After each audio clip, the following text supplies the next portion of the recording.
Hi guys, good morning. So ayan yung huli namin kagabi guys, yung mga ranga-ranga na yan guys, kung tawagin sa amin or sa iba is saang po ata. So ayan, so babasagin natin yan siya guys para makuha natin yung laman. Yan guys.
So ayan guys, pag nakuha na natin yung lahat ng laman dito guys, so meron akong gagawin dito guys.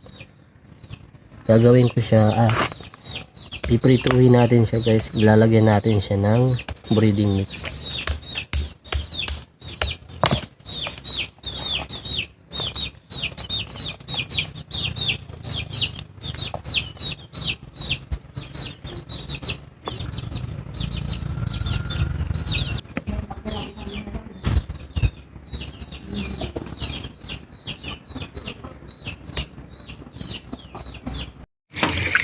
Hugasan natin siya ng maayos guys para matanggal yung mga buhangin niya, tapos yung mga madudulas, yung mga laway-laway siya.